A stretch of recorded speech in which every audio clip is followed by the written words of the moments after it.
начале встречи Юнусбек Евкуров отметил, что необходимо провести комплексные мероприятия муниципальным АТК, правоохранительным органам Совету безопасности республики. Он поручил органам местного самоуправления проверить все заброшенные дома, бесхозные помещения в зоне своей ответственности, которые могут использовать злоумышленники.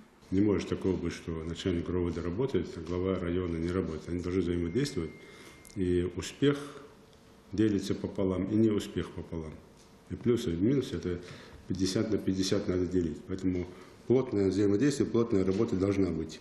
Поэтому здесь я еще раз напоминаю, посмотрите максимально, что нужно сделать. Все земельные участки, которые там рядом с этим домом находятся, проверить.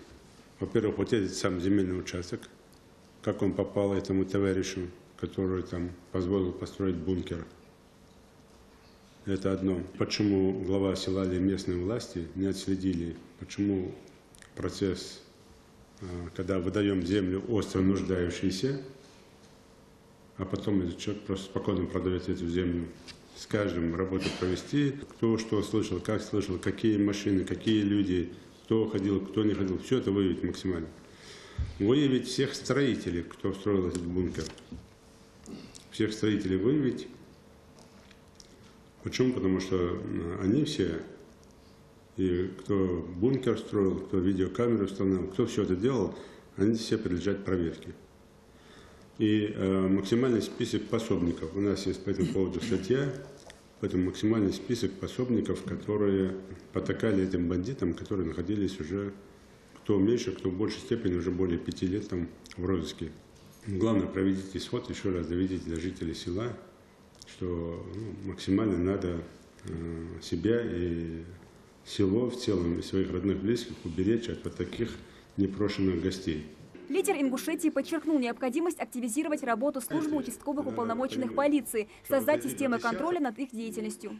Участковые не совсем грамотно выстраивают свою работу. Не совсем грамотно. Это видно.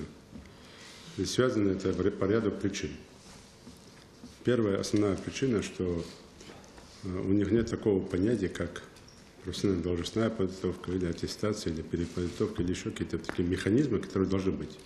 Обычно участковыми становились те, которые уже проявили себя в уголовном розыске, криминальной милиции, еще в каких-то местах, уже имея такой колоссальный опыт за плечами, узнаваемый среди людей. Когда он участковым становился, люди к нему относились соответствующе, понимая, что он знает всех и все.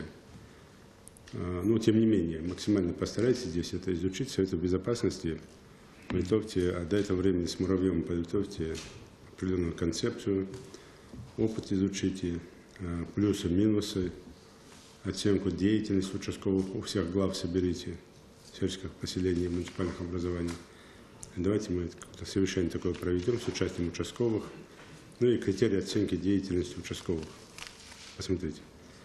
В данном случае понятно, что бандиты матерые, они открыто не ходили, они шифровались, они по-всякому там маскировались. Понятное дело, что их обнаружить, выявить сложно, тем более в этом направлении работала в своем большинстве Федеральной службы безопасности, и зацепить их было довольно сложно.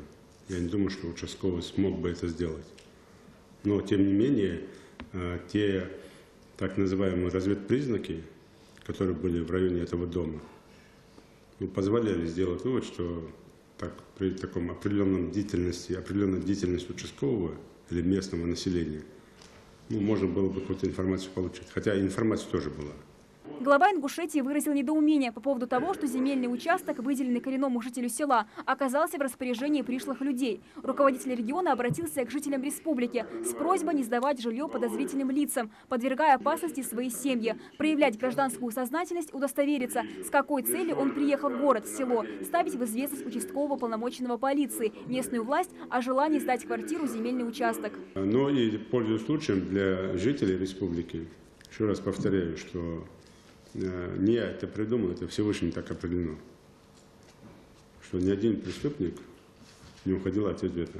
Рано или поздно он отвечает. Если не он, если мы внимательно слушаем наших имамов в мечетях, наших священнослужителей, то если не он сам, то его одно, второе, третье, до 7-го поколения, все равно кто-то ответственность за это понесет.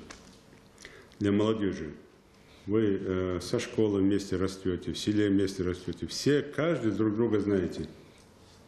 И вдруг один, который был не лучшим в школе, не лучшим где-то в жизни, один где-то там попался в свете кого-то, и он начинает потом ходить и с вами вести какие-то такие разговоры. Ну, вы сперва посмотрите на него, посмотрите на его след, посмотрите на его семью. Почему вы себя не уважаете, слушая таких людей? Ну, если себя не уважаете, уважайте своих родителей, свой тейп, в конце концов, своих предков. Ну что вы, кого вы идете на поводу?